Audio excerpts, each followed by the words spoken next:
갈라디아서 1장 8절 말씀입니다. 그러나 우리나 혹은 하늘로부터 온 천사라도 우리가 너희에게 전한 복음 외에 다른 복음을 전하면 저주를 받을지어다. 아멘. 이 8절 말씀을요, 얼른 읽으면 바울이 다른 복음을 전하는 사람들에 대하여 강력한 저주를 선포하는 말씀이다. 그리고 이 다른 복음을 전하는 자들이 아직 정체가 다 나오진 않았지만 바울의 대적 집단에 속한다. 바울이나 바울의 친구들과는 반대편에 서 있는 사람이다.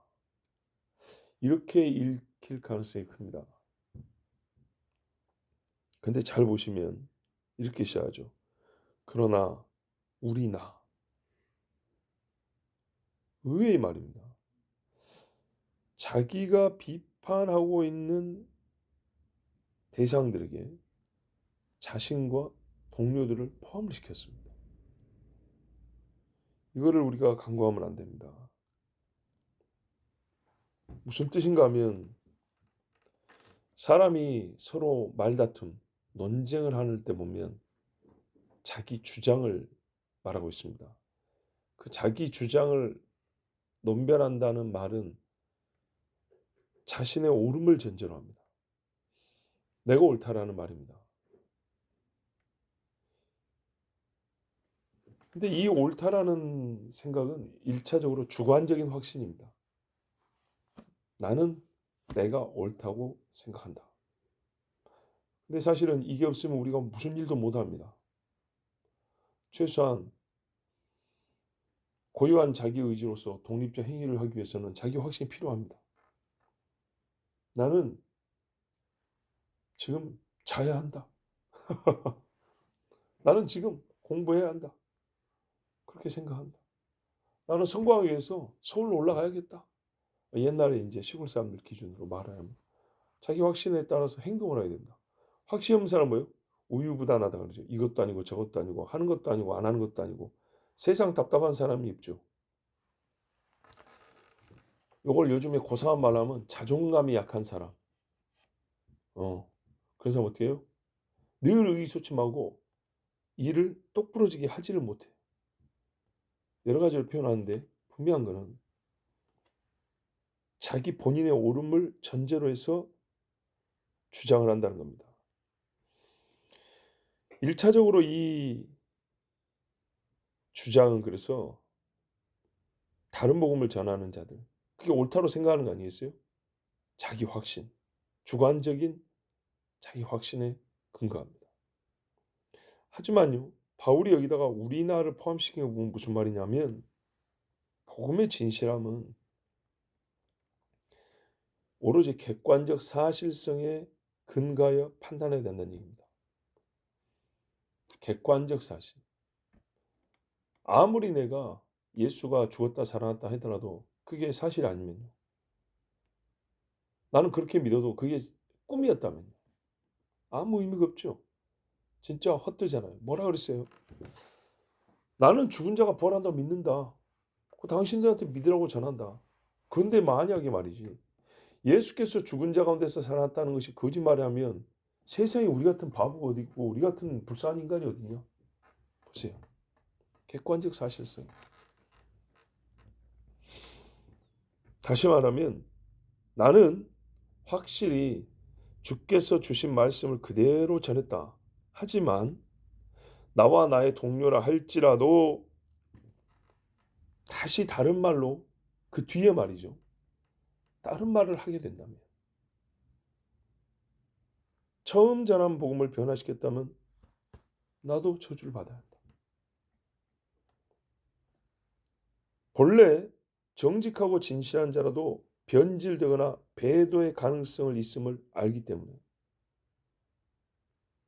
다른 복음을 전할 수 있는 자의 범주를 최대한 넓혀서 자기를 포함시켰습니다. 선생님이 가르치지만 나도 틀릴 수 있다를 말하는 거죠. 그만큼 철저한 기준에 의하고 지금 그 기준에 의하여 판단하고 있다는 것을. 그러니까는 듣는 갈라디아 입장에서 자기하고 반대된다고 저렇게 막 저주까지 말해버리고 그러면 되나? 이게 아니고요. 진짜 객관적이고 중립적인 기준을 따라서 말하는 거구나.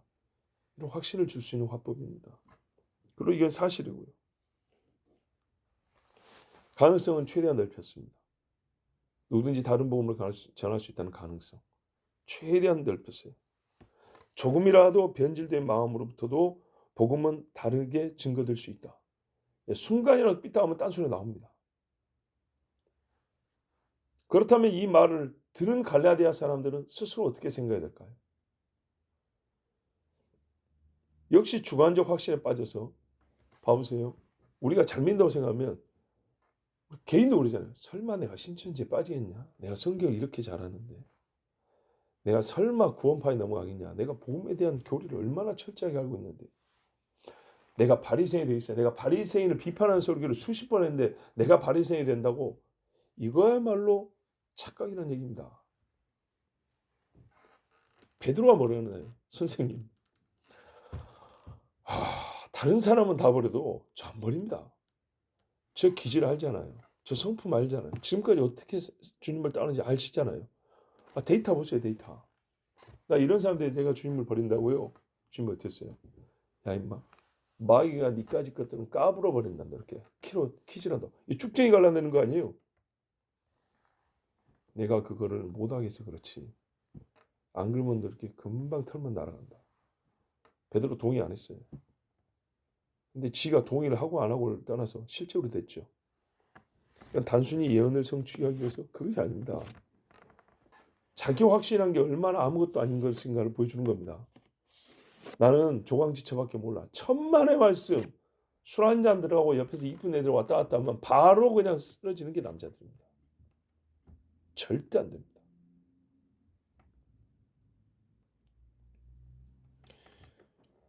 철저한 기준에 판단하고 있다. 갈라디아 사람들이 아무리 자기들이 믿음이 좋다 생각해도 설마 우리가 다른 복음에 미혹됐겠어? 얼마나 우리가 조사를 잘해봤는데. 그리고 우리가 뭐 교만하려고 한 소리 하지만 우리 정말 진실하잖아. 자기들이 진실한 거. 우리가 이렇게 진실한 마음으로 지금도 주님을 사랑하고 있는데 근데 우리가 다른 복음을 믿고 있다고? 어이가 없을 수 있습니다. 그런데 바로 그 생각 자체가 착각일 수 있다는 겁니다. 아무리 자신을 확신할 만한 이유가 있어도 여전히 나 자신으로부터 오류에 빠질 가능성, 다른 복음을 추종할 가능성은 충분히 있다는 사실. 그러니까 바울이 뭐라 그래요? 내가 남은 구원하고 나는 버림받을까 두렵다 그랬잖아요. 이게 사도가 할 소리예요. 내가 하나님의 법을 가르쳤는데 내 속에서 두 법이 지금 싸우고 있다. 이게 지금 제자들은 그뭐 얼마나 흔들리라고 지금 선생님이 이딴 소리를 한다는 말이에요. 근데 이게 실제입니다. 전했다고 해서 본인이 전한 복음을 실제 생활에서 싸움 없이 투쟁 없이 지키고 성취해 나간다. 그런 사람은 없습니다. 그럼 말로 구원 다 받아버리게 해요?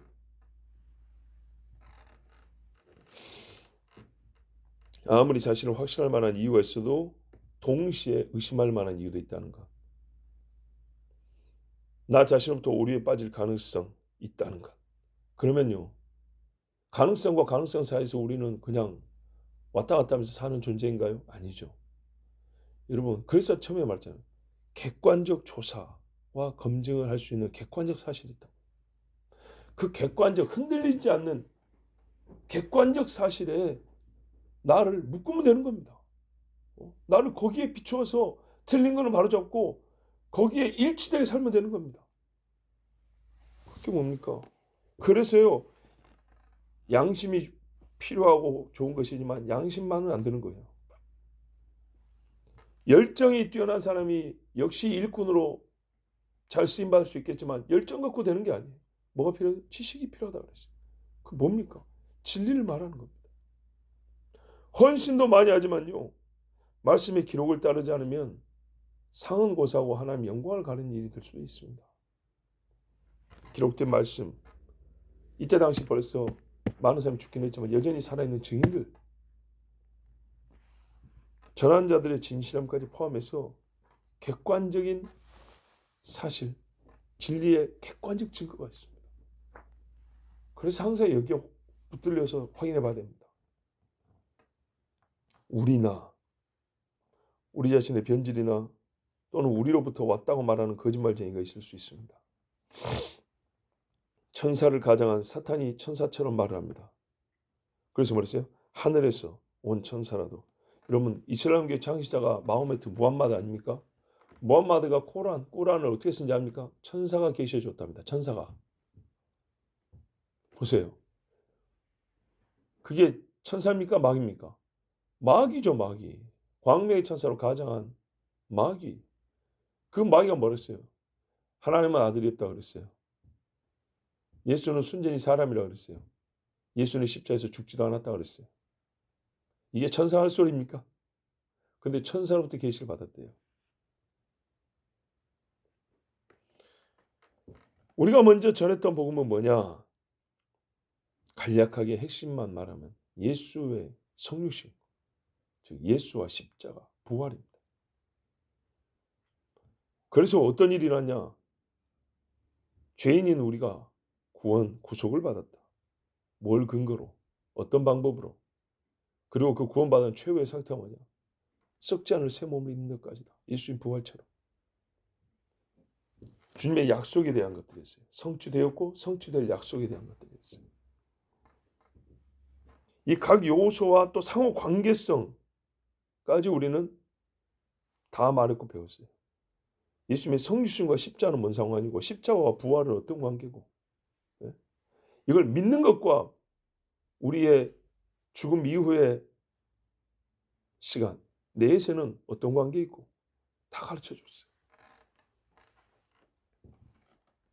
그런데요, 여기서 요소 자체, 십자가를 부인하거나 부활을 부인하거나 하나님을 부정하거나 또는 이 관계를 부정하거나, 십자가 부활 사이에 우리가 믿음으로 구원한다 했잖아요. 믿음 없이 우리가 부활을 이룬다고 한다거나, 부활을 부인한 거 아니에요. 믿음 없이 부활을 이룬다고 한다거나, 이런 식으로 각 요소나 상호 관계성을 하나라도 부인하면 곧장 다른 복음이 되는 겁니다. 곧장. 자, 우리가 아는 대로 다른 복음을 전한 자들은 믿음으로 그리스도의 십자가 죽음의 속죄 효력이 우리에게 주어진다라는 걸 부정한 거 아니었는데 그 완전함을 부정했어요. 쪽가 부족하다. 더 있어야 한다. 반쪽짜리다. 할례를 더해서 보충하라고 했어요. 그런데 원래 전한 복음에는 할례 자체가 없어요. 그죠? 예수님이 주신 복음에 할례가 없다고요. 예수님이 할례를 안 받았다는 얘기 아니에요. 할례가 무의미하다는 얘기가 아니에요. 그렇게 생각하면 안 돼요. 우리가 예수 그리스도의 대속 죽음의 효력을 믿음으로 의롭다함을 받고 구원받는다. 여기에는 할례가 들어갈 자리가 없다고요. 할례 안 받아도 구원받는다 그 말입니다. 근데 이 사람들 할례를 보충해라고 그랬어요. 근데요, 나름의 근거는 있어요. 잘 보세요. 믿는다 중에 할례파가 있었어요. 할례 받은 자들이 있어요. 그리고 이 갈라디아를 쓰고 나서도 바울이 나중에 보면 뭐라냐면 디모데를 대다 할례를 시켰어요. 또 본인이. 디모데 같은 복음주의자를 왜 할례를 시켜요? 모순인가요? 의미가 다른 거죠. 이 사람들이 말하는 할례는 예수의 피가 부족하니 거기다 보태란 얘기고, 바울이 행한 할례는 바울이 디모데를 할례받게 한 것은 오늘 우리가 절기를 지키는 것과 유사한 의미입니다. 그죠? 절기 안 지켜도 지옥 안 갑니다. 그죠? 절기 지킨다고 율법주의자가 되는 것도 아닙니다. 나시리는요, 안 시키는데 율법에 더하여, 율법보다 더하여 하나님 앞에 살아가겠다고, 성결하게 살았다고 서운한 사람들입니다. 또 연약한 자들이 시험에 빠지지 않게 하여 우리가 덕을 위하여 나를 희생한다는 차원에서도 안 해도 되는 일을 하기도 합니다. 바울 있잖아요. 이 연약한 자들이 실족할 것 같으면 내가 고기를 안 먹겠다고. 고기 먹는지 안 먹는지하고 구원하고 아무 상관없습니다. 그런데 연약한 자 때문이라면 내가 고기를 안 먹지. 이거는 사랑의 희생이지 와, 사학율법주의자네. 이렇게 보면 안 되는 겁니다. 할례를 안 받으면 디모데가 구원을 못 받아서 그런 게 아니라 내가 유대인들에게 복음을 전하는데 이 사람들은 복음을 이미 50% 듣고 나한테 나머지 50%를 듣는 게 아니라 밑바닥부터 듣는 거예요. 근데 이 사람들에게 그 밑바닥부터 전해야 되는데 여기 밑바닥부터 파고 들어야 되는데 유대인들 할례를 안 받아? 에이, 들을 가치도 없어. 잃어버린다고요. 할례가 없어도 구원 받을 수 있다까지 가르쳐줘야 하는데 시작도 못 한다고. 그래서 살을 베는 아픔으로 복음을 전하기 위해서 그 약한 자들과 같이 헬라인은 내가 헬라인, 이방인은 이방인처럼 되고 유대인은 유대인처럼 되고 생각하면서 그렇게 하는 거예요. 자, 그런데 다른 복음을 가르친 자들은 달라요. 복음의 완성도를 의도적으로 떨어뜨렸어요. 그리고 부속 장치가 필요하다고 자기들이 만든 사제 부속품을 갖다 끼우는 식이었어요. 제대로 돌아가나요? 안 돌아갑니다. 바울은 복음 그 자체로 온전하게 돌아가게 했어요. 근데 이 온전함을 다른 사람에게 전해주자니 들어야 될 사람들이 애시당초 우리에게 마음을 열지 않고 귀를 열지 않기 때문에. 뭐 때문에? 할례 때문에. 그래서 디모데에게는 할례 시켰다고 합니다. 근데 뭐랬어요? 제게는 에바브로디도 오라 그랬던가 누구에게는 내가 굳이 할례 받으라 하지 않았다 그랬어요.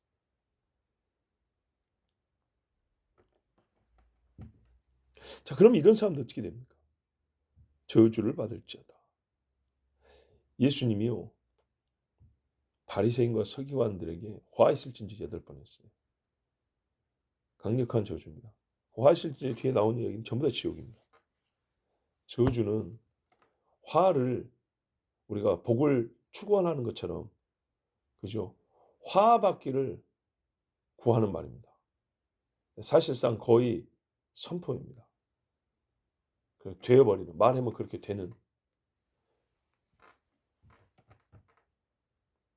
옛날에 거짓 선지자들이 여호와 하나님의 저주를 받아 죽은 것처럼 이 다른 복음을 전하는 사람들 그렇게 됩니다. 복음에 분깃이 없으면 복음에는 일절 그들이 손을 얹을 거 숟가락 얹을 게 없습니다. 빛을 보지 못하고 어둠 깊은 곳으로 떨어집니다. 여러분 여호와 하나님으로부터 저주를 받은 자가 어디로부터 구원을 받고 누구로부터 도움을 받을 수 있겠습니까? 오늘 이 말씀을 보면서 직접 상관 아니지만 이 저주를 받을 자의 찌어다의 가장 뭡니까? 근접한 사람들이 구약의 거짓 선지자와 이 신약의 유다 같은 사람들 또 지금 이 다른 복음을 전하는 사람들 서기관과 바리새인들 뭐 그런 사람들 아닙니까? 그래서 생각을 해왔던 게 아니라 경험이 알려주는 사실을 여러분에게 하나 알려드리면 이 위선이잖아요. 위선. 그죠? 자기 소금이나 또는 알면서도 거짓말하는 위선인데 우리가 복음을 전하고 또 예수님을 믿고 따르게 하는 데 있어서 제일 안 되는 사람 시간이 오래 걸려도 잘 안 되는 진짜 어려운 사람의 부류가 뭐냐면요. 악한 사람이 아니라 위선자들이에요. 왜 그러냐면요. 악한 사람은요. 봐보세요. 일관성이 있어요. 항상 불쾌한 짓을 해요. 네. 1대1로 만나도 별로 썩 그렇고 단체로도 그렇고 이렇게 표현한 거예요. 순수하게 악해요. 그래서 매사에 악해. 그러니까 이 사람은 그 악성만 없으면 매사가 좋아져요. 악이 좋다는 얘기는 아니에요. 그 성질을 얘기하는 거예요. 일관성 있게 악해.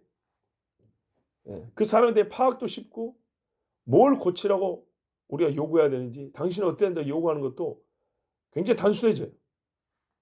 그런데 위선자가 어려운 거는 여기서 다르고 저기서 다르고 뭐가 진짜인지 헷갈려요. 그리고 여기서 틀린 걸 지으면 고친 것 같은데 아닌 거예요. 돌아가 있어요. 다시.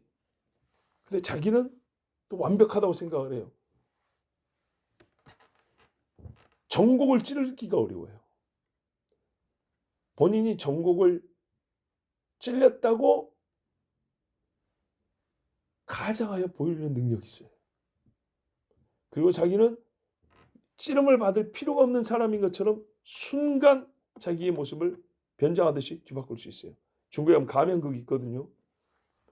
거기에 수락되는 얼굴 바뀌고 옷 바뀌고 하는 이런 것처럼 뭐가 진짜인지 변했다 하는데 이게 변한 것인지 안 변한 것인지 물론 좀 있으면 티가 나요. 그런데 이게 종잡을 수가 없어요. 스스로 자기를 속이고 있기 때문에 변했다, 바뀌었다, 새로워졌다. 자기 확신은 분명한 사람들이에요. 보면 이 위선자들은 자기 확신은 대단해요.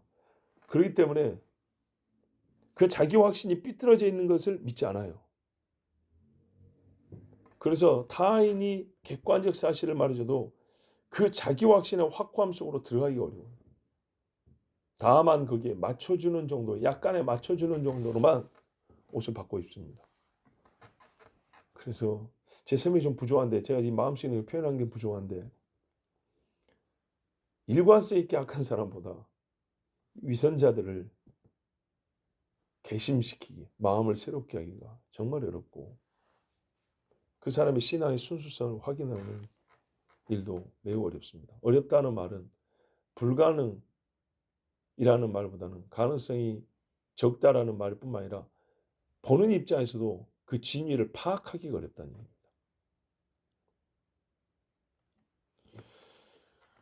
다른 복음을 다른 사람에게 가르치고 따르게 하는 자, 이 사람은 자기가 참 복음자라고 생각을 합니다.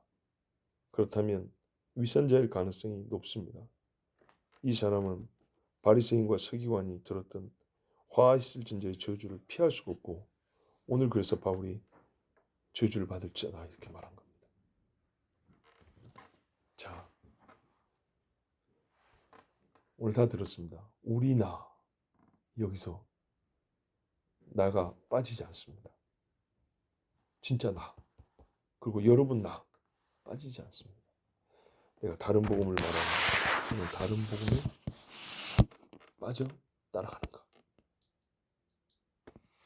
자기 확신에 근거하지 말고 하나님의 기록된 말씀에 근거하여 확인해 보십시오. 한 사람도 저주 받지 말고 진짜 복음이 약속한 영생을 받길 바랍니다. 기도하겠습니다.